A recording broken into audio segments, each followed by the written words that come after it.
जानना चाहते हैं महावीर के बारे में, सुनना चाहते हैं महावीर के बारे में। जो हमारे दिल में होता है वही चीज हम पसंद करते हैं और वही चीज हम सुनना पसंद करते हैं। जैसे उदाहरण के तौर पर किसी के दिल में अगर सत्ता बसी हुई होती है तो उसे क्या पसंद आएगा? सत्ता। किसी के दिल में अगर मनी, पैसा, तो उसे पैसा ही दिखेगा। अगर किसी के दिल में परिवार बसा है उसे कौन दिखेगा? अगर कोई किसी के दिल में भोग बसा हुआ है उसे भोग दिखेगा। और किसी के दिल में अगर परमात्मा बसे हुए हैं तो उसे क्या नजर आएंगे? आपके दिल में कौन बसा हुआ है? बोलो। आप कहो कि महाराज प्रदूषण बीत गए, आपकी सीजन खत्म हो गई, फिर भी हम आ रहे हैं, मतलब हमारे दिल में कौन है? परमात्मा है। जम्बू के दिल के अंदर कौन बसा हुआ था? पैसा, भोग, सत्ता, कुर्सी, परिवार नहीं। उसके दिमाग में और उसके दिल में सिर्फ कौन थे? महावीर थे। और महावीर के बारे में ही वह सुनना चाहता था। जो उसके दिल में था वही उसकी जिह्वा पर था, वही उसके दिमाग में था, वही उसके शब्दों में था और वही उसके चेहरे में था। और जो दिल और दिमाग में था और वही जब शब्दों में उतरा तो पूछ बैठा, मैं जानना चाहता हूं महावीर कैसे थे।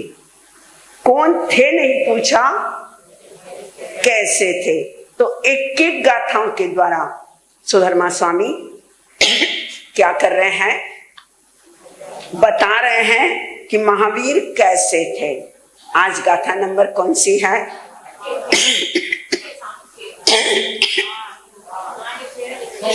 छठी। आप एक बार डिस्कशन कर लो कि गाथा कौन सी है।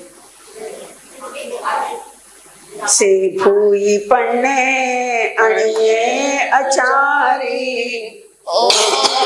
करे धीर अनंत चक्षु, अणु तरंग तपई सूर्य वैरोयणीन्द्रेवतम पगासे। कौन बोल रहे हैं? सुधर्मा। से भूई पन्ने अणिये अचारी। भूई पन्ने, पन्ने का अर्थ होता है प्रज्ञा, बुद्धि, ज्ञान। और भूई का अर्थात होता है जिस प्रज्ञा के अंदर करुणा है, जिस प्रज्ञा के अंदर कोई विरोधाभास नहीं है, जिस प्रज्ञा के अंदर जो सभी को एक समान अपने समान समझते हैं, जिसमें छोटे और बड़े का भेद नहीं है, जिसमें क्रूरता नहीं है, जिसमें दया है, स्नेह है, सौहार्दता है, करुणा है। ऐसे कौन है? हमारी प्रज्ञा में क्या होता है? बोलो। कभी राग, कभी द्वेष, कभी हमारी प्रज्ञा क्रोध वाली बन जाती है, कभी हमारी प्रज्ञा मान वाली बन जाती है, कभी हमारे मन के अंदर माया आ जाती है, कभी लोभ बढ़ जाता है, कभी हमारे दिल की करुणा बिल्कुल खत्म हो जाती है, और कभी ऐसा होता है कि किसी के प्रति हमारी करुणा बहुत बढ़ जाती है। लेकिन न यहाँ क्रोध है, न मान है, न माया है, न लोभ है, न राग है, न द्वेष है। यहाँ तो सिर्फ क्या है? करुणा है। मैं आपको करुणा और क्रूरता के दोनों उदाहरण पेश करती हूं। जिसकी भूई पढ़ने बुद्धि नहीं है, जिसकी भूई पढ़ने प्रज्ञा नहीं है, वह इंसान कैसा होता है, और जिसकी भूई पढ़ने प्रज्ञा है वह इंसान कैसा होता है। उदाहरण के तौर पर जिस समय अमेरिका के राष्ट्रपति ने ट्रूमैन ने हिरोशिमा और नागोशिमा के ऊपर क्या डाला था, अणुबम डाला था, जिस समय लाखों लोग कहां सोए हुए थे, नींद के अंदर, अर्धरात्रि के अंदर जिस समय बम डाला गया, सुबह हुई, अमेरिका के हजारों पत्रकार ट्रूमैन के पास पहुंचे और पूछा, क्या आज आपको रात को नींद आई? क्या पूछा? क्या आज आपको रात को नींद आई? तब अमेरिका के उस प्रेसिडेंट ने जवाब दिया, आज मैं इतनी अच्छे से सोया, आज मुझे बहुत अच्छे से नींद आई, क्योंकि जो मैंने सोचा था मैंने उन्हें क्या कर दिया, खत्म कर दिया। प्रज्ञा कौन सी है? हाँ, भूई पड़ने नहीं, क्रूरता वाली है। क्योंकि लाखों लोग मरने के पश्चात में भी उसके दिल में कोई रहम नहीं, कोई करुणा नहीं, कोई दुख का भाव नहीं कि इतने प्राणियों की हत्या का कारण कौन बना? मैं बना। क्या हम ऐसी प्रज्ञा वाले हैं? बोलो, मैं आपको बताऊं। मान लीजिए आप टीवी देख रहे हो, फॉर एग्जाम्पल, अभी कुछ महीने पहले का करंट का बताऊं मैं आपको। जिस समय अहमदाबाद में प्लान क्या हुआ था, क्रैश हुआ था, एक साथ कितने लोग मारे गए थे? 200, 300, 400, जो भी XYZ लोग मारे गए, लाशें निकाल रहे हैं, परिवार रो रहा है। कई लोग ऐसे भी होंगे, चाय का कप हाथ में है, चाय पीते जा रहे और टीवी पर या मोबाइल पर न्यूज देखते जा रहे। उस समय क्या दिमाग में आया? बोलो, इतने लोग मरे और हम आराम से मिठाई खा रहे हैं, आराम से एंजॉय कर रहे हैं और देखते जा रहे हैं। बोलिए, हमें दोष लगता है या नहीं लगता है?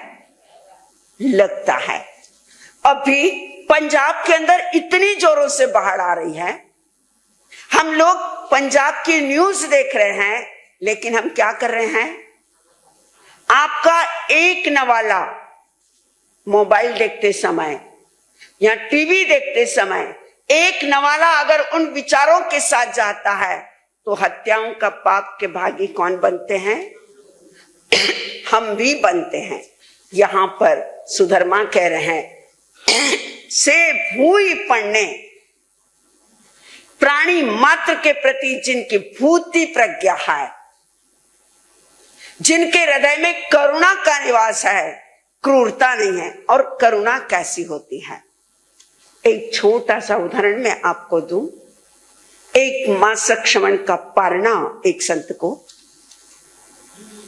गोचरी के लिए गए, किसी एक बड़े घर के ऊपर गोचरी के लिए पहुंच गए।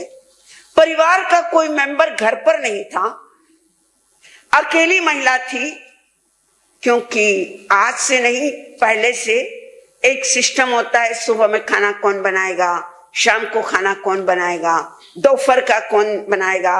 एक साथ अगर संयुक्त परिवार है तो क्या हो जाता है? डिवाइडेशन। ऐसा उस परिवार के अंदर भी कुछ डिवाइडेशन था। सबसे छोटी बहू ने खाना बनाया और जब एक नवाला चखा तो सब्जी कैसी थी? कड़ू थी, जहर था, हलाल था। सोचती है समय हो गया है सबका भोजन का, वो आएंगे तब तक दूसरी सब्जी बनाना भी बहुत मुश्किल, और ये सब्जी मैं किसी को खिला नहीं सकती, क्या किया जाए? एक उधेड़ बुन के अंदर उलझी हुई है, सोच रही है क्या करूं क्या नहीं। अचानक मुनि का प्रवेश घर के अंदर हो गया। सोचा कितना सुंदर मौका मिला,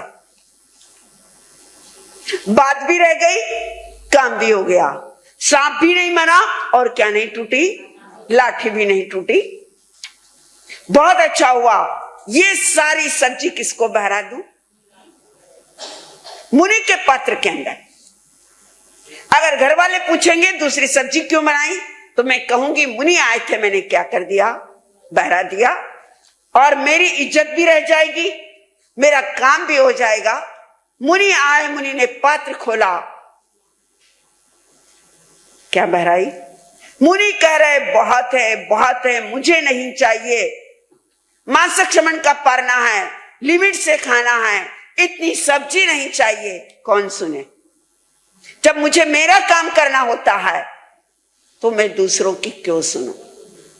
मुनि का पात्र कचरा का पात्र समझा। कौन सा? कचरे का पात्र। एक डस्टबिन इजी तरीके से मिल गया है, डाल दी सारी सब्जी, और किसी के घर पर मुनि गए नहीं, सीधे चलकर कहां आए? उपाश्रय के अंदर। जब उपाश्रय में पहुंचे, गुरु को क्या किया, दिखाया। गुरु ने जैसे ही देखा, गुरु ने कहा शिष्य ये खाने योग्य नहीं है, यह परखने के योग्य है।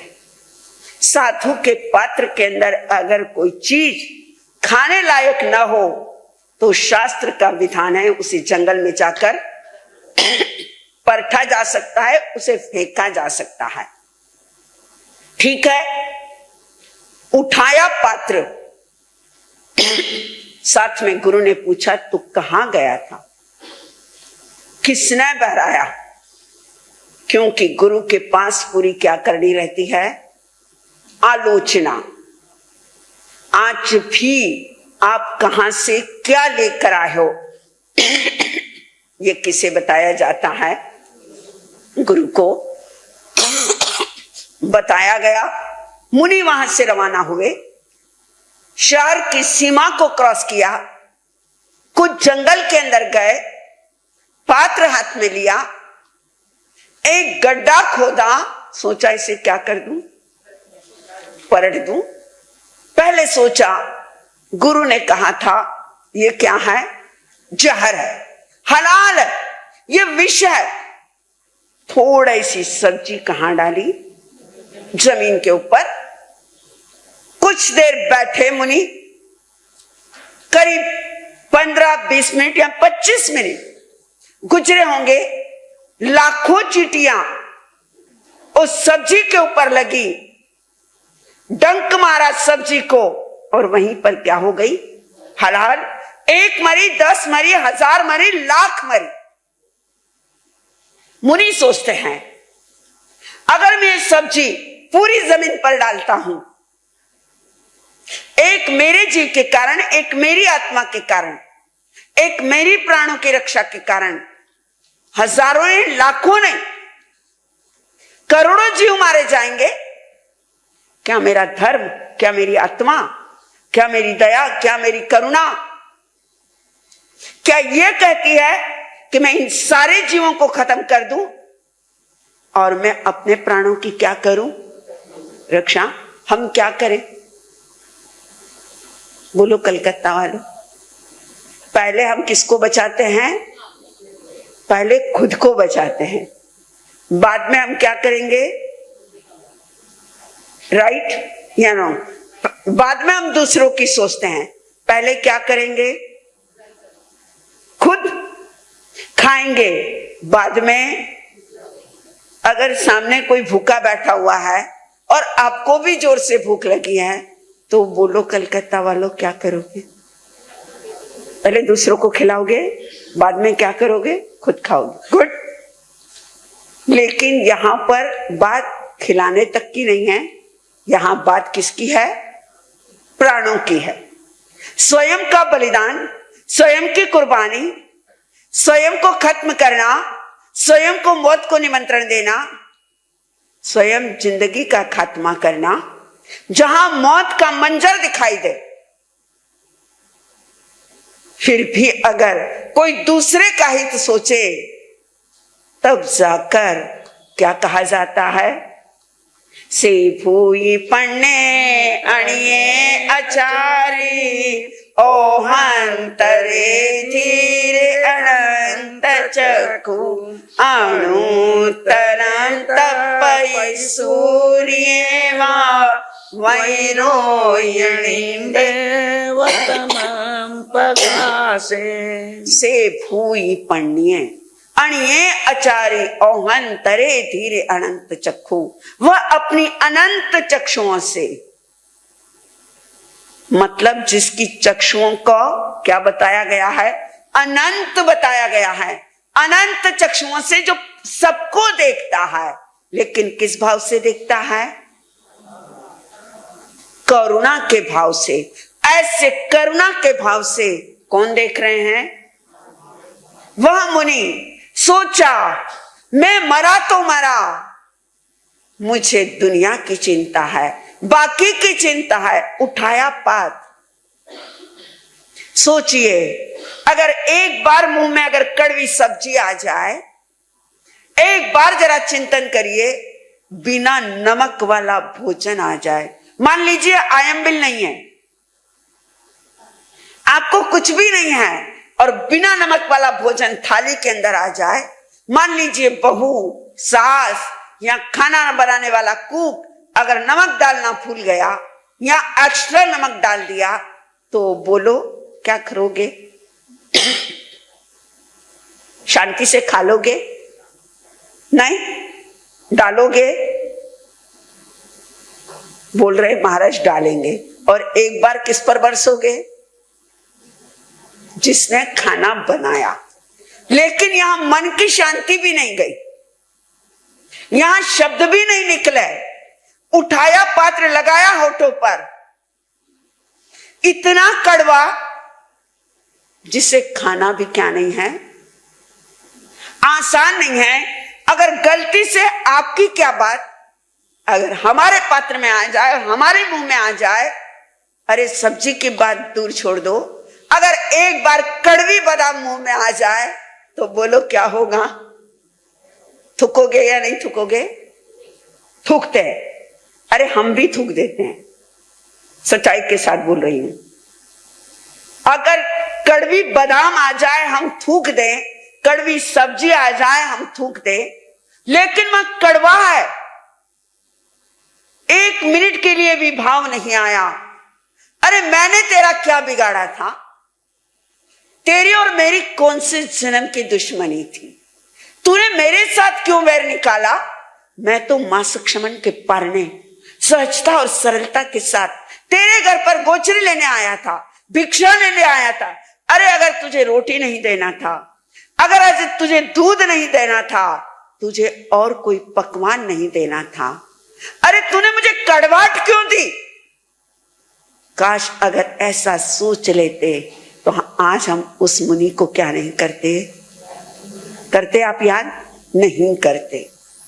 उठाया पात्र, एक के बाद एक गुट नीचे उतरता जा रहा है, जार हलाल है, कड़वा है, लेकिन समता नहीं छूटी। से भूई पन्ने अणिये अचारी, एकदम बुद्धि प्रज्ञा के साथ, सहजता और सरलता के साथ क्या करते गए?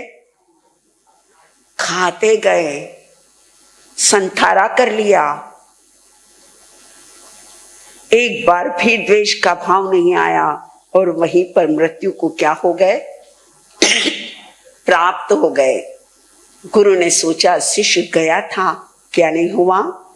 1 घंटा हो गया, 2 घंटे हो गए, 3 घंटे हो गए, शाम होने आ गई, मेरा प्यारा शिष्य क्यों नहीं आया?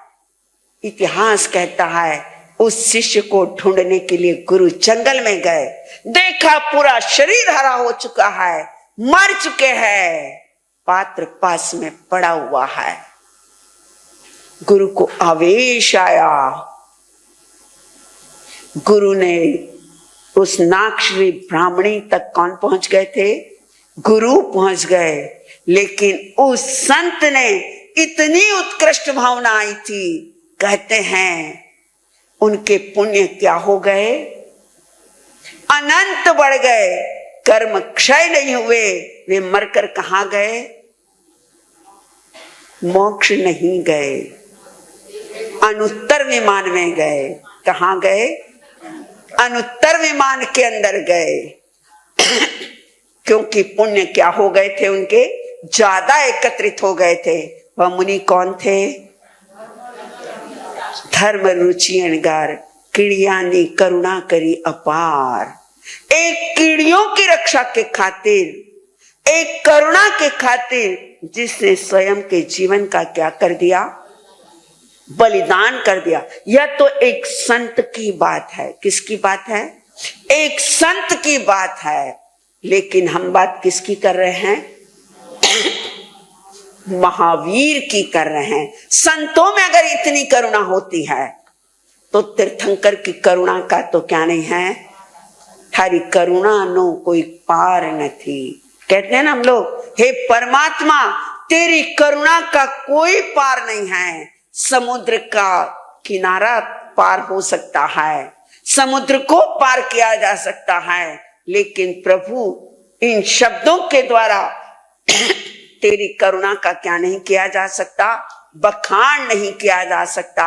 ऐसे से भूई पणिये अणिये अचारी, ऐसे महावीर को हम क्या करते हैं? वंदन और नमन करते हैं। जो अनित्य है, जो अचारी है, जो अनंत चक्षु है, जो अपने केवल ज्ञान और केवल दर्शन के अंदर सभी को क्या करने वाले हैं? देखने वाले हैं। तपई सूर्य वा, जो किसके समान है? सूर्य के समान है। आई चेसु अयम पया सैरा। सूर्य का काम क्या है? बोलो, प्रकाश देना। लेकिन इसी गाथा के अंदर सूर्य का वर्णन भी आया है। साथ में वर्णन किसका आया है? तमम पगासे, ज्योति का वर्णन भी आया है, अग्नि का वर्णन भी आया है। सूर्य और अग्नि में, दोनों में यहां पर सुधर्मा ने क्या बता दिया है? फर्क बताया है। जहां पर सूर्य नहीं पहुंचता है वहां पर अग्नि क्या कर देती है? प्रकाश देती है। उदाहरण के तौर पर 7वीं नरक के अंदर क्या नहीं पहुंचता है? सूर्य नहीं पहुंचना है। जहां पर घना अंधकार है, तम तमा प्रभा, जहां पर संपूर्ण अंधकार का साम्राज्य है, लेकिन वहां पर भी क्या होता है? प्रकाश। कब होता है? जब तीर्थंकर मां के गर्भ में आते हैं, जब तीर्थंकर जन्म लेते हैं, जब तीर्थंकर दीक्षा लेते हैं, जब तीर्थंकर केवल ज्ञान को प्राप्त करते हैं, और जब तीर्थंकर निर्वाण को प्राप्त होते हैं। पांचों कल्याणक के अंदर उस समय 7वीं नरक के अंदर एक पल के लिए पूरा प्रकाश आता है।